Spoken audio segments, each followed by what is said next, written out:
आज हमने यहाँ स्वास्थ्य मंत्रालय में अपने secretary health, DG CSIR, DGHS, स्वास्थ्य मंत्रालय के अन्य वरिष्ठ अधिकारी एवं all India institute new Delhi, Safdarjung अस्पताल, डॉक्टर राम मनोहर लोहिया अस्पताल और lady Hardinge medical college,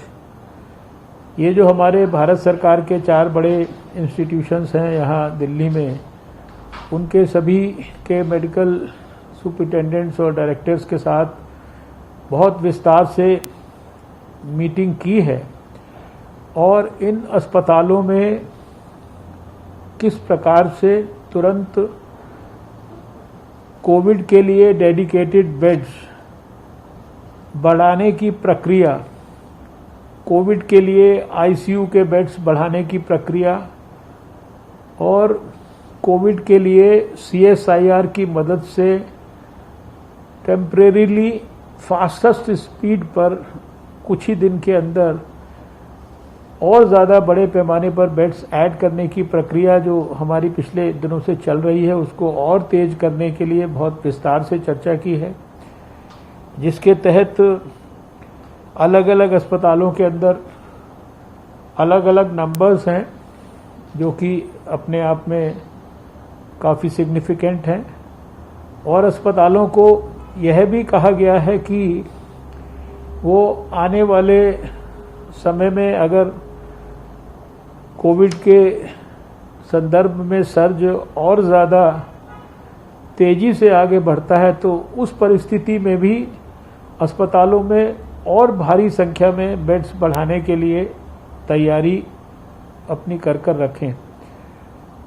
oxygen से संबंधित जो समस्याएं या परसेप्शन देश में या दिल्ली शहर में बन रहा था या बनाया जा रहा था, उसके संदर्भ में भारत सरकार ने बहुत प्रभावी कदम उठाए हैं। स्वयं प्रधानमंत्री जी ने लगातार पिछले 3 दिन में सभी संबंधित पक्षों से और आज तो ऑक्सीजन मैन्युफैक्चर करने वाली बड़ी बड़ी कंपनियों के साथ भी बहुत विस्तार से बैठकें की हैं। 16वीं बैठक मुख्यमंत्रियों के साथ की है।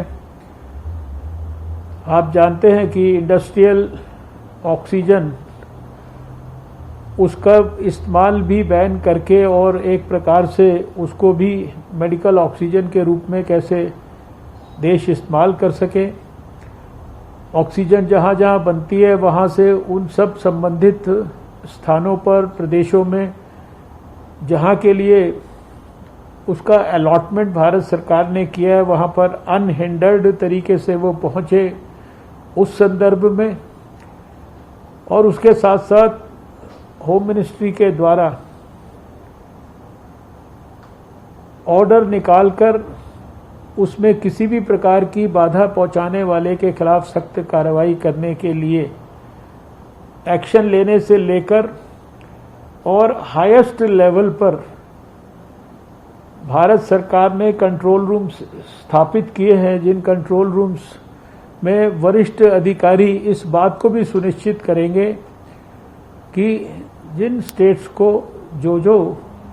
कोटा ऑक्सीजन का अलॉट किया गया है वो सारा का सारा उनको हर रोज़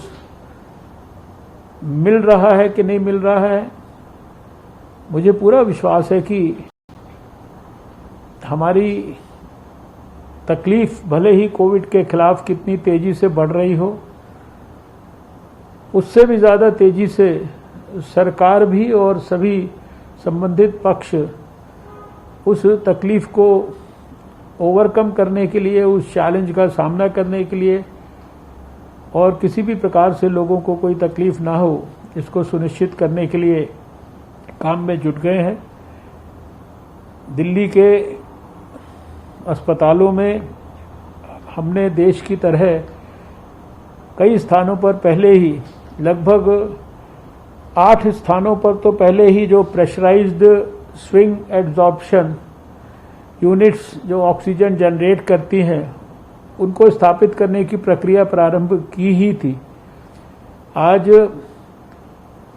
प्रधानमंत्री जी के निर्देश पर डीआरडीओ टाटा सन्स की मदद से यहाँ कम से कम एम्स में, एम्स झज्जर में, सफदरजंग में, लेडी हार्डिंग मेडिकल कॉलेज में, आरएमएल अस्पताल में, इन सब स्थानों पर भी और नई टेक्नोलॉजी का प्रयोग करके और ऑक्सीजन जनरेशन की भी कैपेबिलिटी अलग से उनके नए इनोवेशन के माध्यम से विकसित करने की प्रक्रिया को प्रारंभ करने का भी निर्णय लिया गया है। देशवासियों से मेरा यही विनम्र निवेदन है, अपील है कि हम सब धैर्य बनाकर रखें। जिसको आवश्यकता है वही अस्पतालों की तरफ भागे। 98-99% मरीजों को शायद अस्पताल की आवश्यकता ही नहीं पड़ती है, वो घर में भी ठीक हो सकते हैं। और अधिकांश जो मरीज घर में ठीक भी हो रहे हैं। टेली कंसल्टेशन के माध्यम से भी संबंधित एक्सपर्ट्स के साथ बातचीत करें और अगर बहुत आवश्यक है और एक्सपर्ट्स जब कहें तभी हम अस्पताल के अंदर भर्ती होने के बारे में प्रयास करें। मुझे पूरा विश्वास है कि धैर्यपूर्वक कोविड के इलाज को करवाने से हमें स्वास्थ्य रक्षा करने में भी सफलता मिलेगी और सबको मिलकर कोविड के खिलाफ जंग को जीतने में भी सहयोग मिलेगा।